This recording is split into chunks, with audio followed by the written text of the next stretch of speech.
Hello, this is Matt on the Moon Lambo channel. Are we about to experience a huge black swan event that's just going to cause everything to come cratering on down? Well, that's the type of speculation that was bandied about on social media yesterday after the story that's on your screen broke. And this is from the Wall Street Journal. They're the ones that actually broke this story. There it is. Federal investigators probe cryptocurrency firm Tether. So is this the black swan event? Is this something that's going to cause all of crypto to collapse? Do we miss an entire bull market as a result of this? Well, there are people discussing things along these lines. I think that might be getting a little bit ahead of ourselves here. But there's lots to say about this. And by the way, as far as the nature of black swans, it is true that like a black swan event, it's a negative event that the market as a whole has not priced in, right? But that doesn't mean there can't be a select few people who do accurately predict it. So let me give you an example here. The great financial crisis of 2008 and the housing collapse. The market didn't price in any risk of collapse before it happened, did it? No. We saw a massive panic once it hit, though. But there were a few people who were warning it was going to occur. In fact, Michael Burry, he very famously bet against the housing market and just made an absurd amount of money doing so. So there were a select few people who were like, oh, this is absolutely going to collapse. But still, it's viewed as a black swan because the market as a whole didn't see it. So there are people that have been warning about Tether for a very long time, but the market as a whole hasn't priced in any sort of a potential collapse of Tether. So if indeed this comes to pass, and if the minority is correct, which is a big if, certainly acknowledge that, XRP and everything else, it's going to come on cratering down for some period of time. Now, I'm not trying to be an alarmist here. I'm having a discussion with y'all on this, okay? I'm not saying that I even think that's probable, but this is such a huge news story, and it would be so impactful that I'd be remiss if we didn't at least talk about this. And so Brad Garlinghouse has been warning about this. He has absolutely been warning exactly about this. So is he right?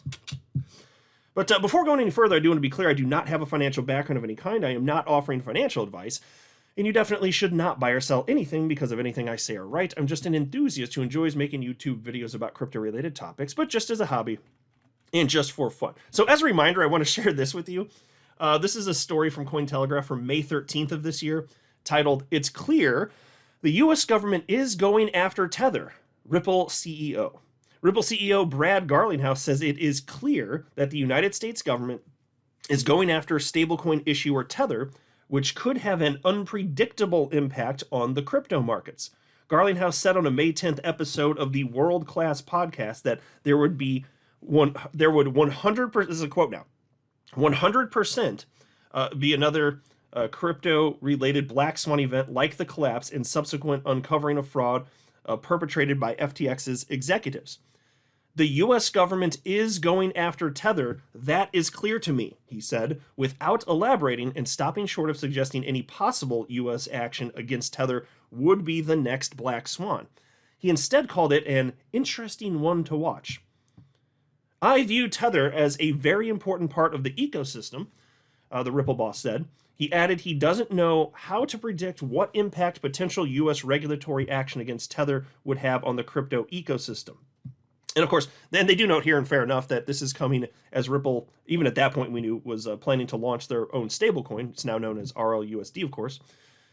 So some, like if you're working at Tether, you say that's the motivating factor, and that Brad Garlinghouse, he's just spreading FUD. I don't know, though. Having followed Brad Garlinghouse for almost 7 years at this point in Ripple and the broader crypto ecosystem, I'll just tell you, I've never seen Brad make a claim like that's as big as that one, and it just be like very obviously untrue. Like I don't see him just spreading a bunch of lies. I don't see that behavior from him. If I did regularly see that from him, then I'd take this with the grain of salt, be like, there's that Brad Garlinghouse again. But he doesn't talk like that. He doesn't say things that are as consequential as this just whimsically. And he's in the know. He's a very notable figure in the world of crypto. He knows all sorts of people. So I do believe that what's highly probable is he actually did hear something. So through the grapevine, whatever that means, which doesn't mean for sure that it's true, but it doesn't mean it's not either. he believes something that was compelling enough that he said something so bold as that it's a 100% chance that absolutely regulators are coming after Tether. Now, that's a big deal because, look, I'll just tell you this. There's all sorts of people speculating why this would be disastrous. And so you could imagine, like, and to be clear, I'm not saying that Tether is a fraudulent organization. Anybody right? I'm not making that claim, but I don't like their behaviors and I have a lot of questions.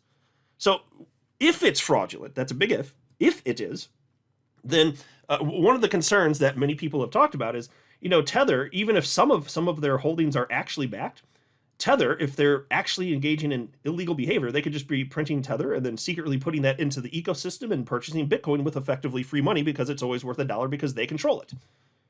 And so who knows if that were true and if that came to light, who knows what that would mean? And if it were incredibly extensive, with Tether being as gigantic as it is, were there just a bunch of fake propped up Bitcoin sales and the market comes tumbling down? Those are and again, I'm not saying that's the case. I'm telling you that these are the types of concerns that are being discussed in crypto Twitter, basically, in the world of anywhere on social media. So big claim. Some people believe that is the case, by the way. Some are just wondering. And then you have me here saying, well, Tether's not exactly transparent here. So, of course, after this happened, Tether CEO pushed back here. Here you can see a story from the same day. Tether discredits Ripple CEO comments over U.S. scrutiny. Tether CEO Paulo Ardoino has hit back at Ripple CEO Brad Garlinghouse over his recent comments that the United States government is going after the world's largest stablecoin issuer, Tether. Ardoino took to social media platform X to clear the air around potential U.S. agency action against the firm and called out Garlinghouse for spreading fear about USDT. Ardoino suggested that Garlinghouse's comments were hypocritical, given that Ripple is being investigated by the U.S. Securities and Exchange Commission and is trying to launch a competing stablecoin to Tether's. Okay, so that part of the comment I never liked, and I talked about this at the time. To cite that as if the SEC is a reputable organization, no, you can't trust those Ripple people. Are you kidding me? That's the most disgusting agency out there. And if you're going to frame it like that, you're basically the only person in crypto that's going to do that, Paulo Arduino. That's a dumbass comment right there. Don't frame it like that. That's a bunch of garbage. But I can understand. It's very clear, like the tone from his message. I'm not going to read the whole thing. It's on your screen. But he was clearly butthurt over this. That was clear. But, you wouldn't have these claims if maybe you were a little bit more transparent. I mean, take a look at this story from Tron Weekly. This is from September 18th of this year. And this pretty well articulates, the actual concerns here. Tether, the world's largest stablecoin, has faced intense scrutiny and skepticism over its financial practices.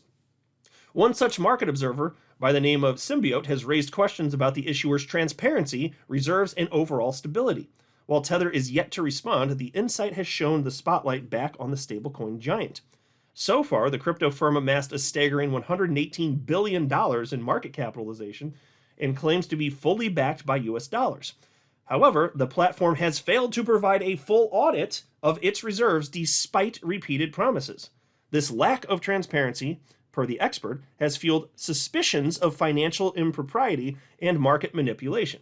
So, folks, I'll just pause here to know if they truly are on the up and up, there's nothing shady going on there, then why don't you prove it? This is why I have some concerns. This is why I have a certain level of skepticism. This is not, in my estimation, this is not how a reputable firm in crypto should be operating. In the shadows? No, if it's back, just frickin' show it, which is exactly what Ripple has promised to do with their RLUSD. And if they don't, I'll scream against them too. If there's nothing shady about Tether, have a full audit, make it public. Why will you not do that? Now, of course, their excuse, and this is a cop-out as far as I'm concerned, well, we don't want to reveal our business practices, blah, blah, blah, blah, blah. No, shut up. Do it. What business practices are going to be revealed? That's going to just make it so that you can no longer even compete. Like, it's going to ruin everything if you just show where the hell, the funds are that are backing this and what those funds are. I don't buy that for a moment. If that made it impossible to compete in this market, then why is Ripple going to do that? They've said very publicly they're going to show everything. There will be full audits publicly. If that's so bad for a business model, how come Ripple can do it, but Tether can't do it? I just don't buy it. How do you see why I have this level of skepticism? And I would hope that you all would too. It doesn't mean for sure that they're doing something illegal. I'm telling you blatantly, I do not know, but it is shady, and it is reasonable to question that. That's all I'm saying. Because I swear, if we lose as XRP holders another freaking market cycle because of these tether jackasses, oh my god, I will be so freaking pissed. Now, I'm not saying that's going to happen again, but like, it's totally reasonable to have this conversation. So then they write here, a detailed investigation into Tether has uncovered a trail of questionable practices that include falsifying documents to conceal the true nature of its reserves, obscuring the identities of some of the individuals behind the firm, makes it difficult to assess their credibility and financial standing. Additionally, Tether's refusal to undergo a full audit has raised serious concerns about its financial health and the safety of investors' funds. Yes, exactly. Exactly. These are not unreasonable fears. If you want the fears to go away and all the question marks, just be transparent. You have the power to do that, Tether. Why don't you just do that? And on the flip side, if this is like an FTX level like Ponzi scheme or something like that, buckle up. I'm not predicting that. It could be even if there is any fraud, maybe it's limited. But I'm not comfortable with Tether. I don't know how anybody could be. And so the Wall Street Journal, they broke this story. Here's the Daily Hodl covering it. U.S. Department of Justice investigating Tether over possible violations of sanctions, anti-money laundering rules. And Tether, by the way, they are denying this. Surprise, surprise, right? But anyway, it reads as follows. The U.S. Department of Justice has launched an investigation into the stablecoin company Tether, according to a new report. A criminal investigation into the company and its dollar-peg stablecoin USDT is underway, spearheaded by the U.S. Attorney's Office in Manhattan, reports the Wall Street Journal. The DOJ is investigating possible violations of sanctions and anti-money laundering rules, according to people familiar with the matter. Tether CEO Paulo Ardoino has responded to the news, reports Reuters, saying the firm has seen no indication that any investigation is underway. Okay, so that doesn't mean there isn't. If there is, and some information about that leaked, and Tether just hasn't been informed, that's possible. Maybe they're not even lying about that. But I just don't see how anybody could be remotely comfortable with Tether when they're just this shadowy of an organization. It just doesn't make sense to me. So I hope it's a big nothing. I don't want this to be something. Hell no. And if it is, I pray that it's small. I hope that it's just a little bit of fraudulent activity, rather than an FTX level thing where the whole thing just completely collapses, just cascading throughout the entire cryptosphere. Because we saw it happen in 2022. When you have something that's that critical to the space and it destroys that much confidence, it can be absolutely critical. So that would be a black swan event. And again, a black swan event doesn't mean that it can't be predicted. It means the market hasn't priced it in, and so the market on the whole hasn't predicted it. But there can be individuals that have predicted it. Again, just look at my great financial collapse example in 2008. That's absolutely the case. That was a black swan event, though. So again, just sharing some thoughtful perspectives and conversation on this in this video, not at all to be an alarmist, but I want to report on this because this would impact all of us. And again, I swear, if XRP holders have to miss another freaking market cycle, I'm going to lose it, man. But I don't think that's probable, just to be upfront with you. But if this does happen, if that actually went down and then I didn't cover this, I'd feel like an idiot stick. So I'm just covering it. Like, it is what it is. We'll see what happens. I think this is reasonable conversation what I've had here. But maybe some of you disagree. I'm hoping most of you think that my perspective is reasonable. But you can scream at me in the comment section below, because it is the internet after all. Like, what was it built for? Basically to yell at people. Just to yell and scream at people on the internet like a child. So go ahead and do that if you want to. But I'll go ahead and wrap up here. I'm not a financial advisor. You should not buy or sell anything because of anything I say or write. That would be a very, very, very bad idea. Until next time, to the moon, Lambo.